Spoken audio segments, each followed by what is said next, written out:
The coffee shop was busy that morning, rain-slicked streets, the smell of roasted beans, and a line of tired commuters looking for warmth in a paper cup. Among them stood a young barista named Elena. She wasn't extraordinary by resume, no Ivy League degree, no glamorous background.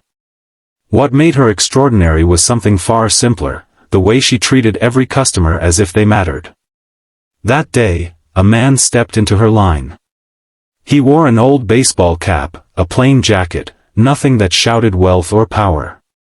He looked slightly out of place, glancing at the menu, fumbling for words. The line behind him grew restless. "Espresso?" Elena asked gently, leaning forward with her usual smile. The man shook his head, confused. His accent was thick. He tried to explain, switching into French. Elena's eyes lit up, she responded smoothly in French, clarifying his order. Relief crossed his face. But then he added something in Spanish.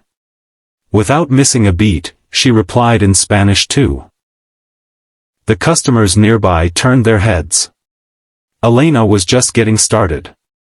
When he struggled again, this time in German, she answered him in German. Then, when he shifted to Italian, she met him there. And when he tried Russian, she surprised even herself by recalling enough phrases to guide him. By the time she added a few words in Mandarin to confirm the final detail, the entire line had fallen silent. 6 languages. 1 barista. 1 patient smile. The man laughed, a deep, warm laugh of pure astonishment. But Elena thought nothing of it. She didn't boast, didn't perform. She simply handed him his cup and said, "I hope this feels like home, wherever you're from." The man lingered. He asked, softly this time, "Why do you care so much?" Elena shrugged. "Because everyone deserves to be understood.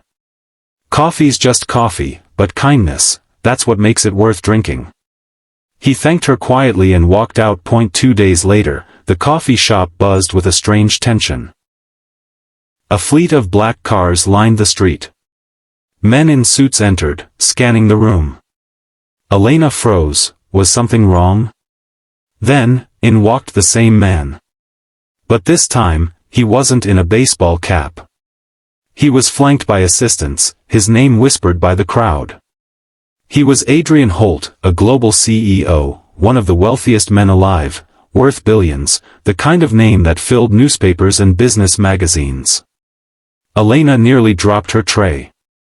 He approached the counter, this time with no hesitation. "Miss Elena," he said, smiling, "you solved my problem before anyone knew who I was. No agenda, no benefit to yourself. Just kindness. I won't forget it." And in front of every stunned customer, he handed her a card. "If you ever need an opportunity, anywhere in the world, you call this number. People who see the human first, not the title, are the people I trust." The shop erupted in whispers, phones snapping photos. Elena's hands trembled, but her heart didn't. She looked him in the eye and said, "Thank you, but I didn't do it for a reward. I just wanted to help." Holt chuckled. "Exactly. That's why it matters." From that day, Elena became a local legend, not because she served a billionaire, but because she reminded everyone that compassion has no price tag. Sometimes, the greatest doors open not through ambition, but through a simple act of seeing another human being as they are. And somewhere, in a world obsessed with status and wealth, a barista proved that kindness, spoken in any language, is the one currency that never loses value. That evening, after her shift ended, Elena sat alone at one of the corner tables, staring at the card Adrian Holt had given her. It wasn't just a business card, it was a doorway. His name, embossed in silver. A private number. And beneath it, only 3 words, "Call me anytime." She thought of her life. The tiny apartment she shared with her younger brother. The nights she studied languages alone at the kitchen table while he slept. Her parents, immigrants who had taught her that understanding someone in their own language was the greatest form of respect. Slight pause, thoughtful tone. She remembered her mother's words, kindness may not pay the bills, but it will always open hearts. And now, maybe it would open doors too. But Elena didn't rush to call. She kept showing up at the cafe every morning, pouring lattes, greeting customers with the same warmth as before. To her, the billionaire encounter had been a story, a lesson, not a ticket out. Until one morning, a letter arrived.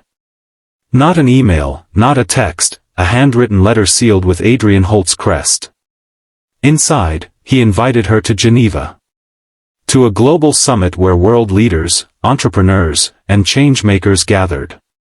He wanted her there, not as staff, not as decoration, but as a guest of honor. Gentle rise in tone, intrigue. Elena almost laughed out loud. What was a barista going to do in a room full of CEOs and diplomats? She nearly tucked the letter away, ready to decline. But her brother urged her. You've spent your whole life helping people communicate, Elena. Maybe the world needs more of that. So she went. Nervous. Hands trembling as she clutched her passport. And when she entered that glittering hall in Geneva, every insecurity screamed at her. But then, Adrian Holt greeted her personally, in front of everyone.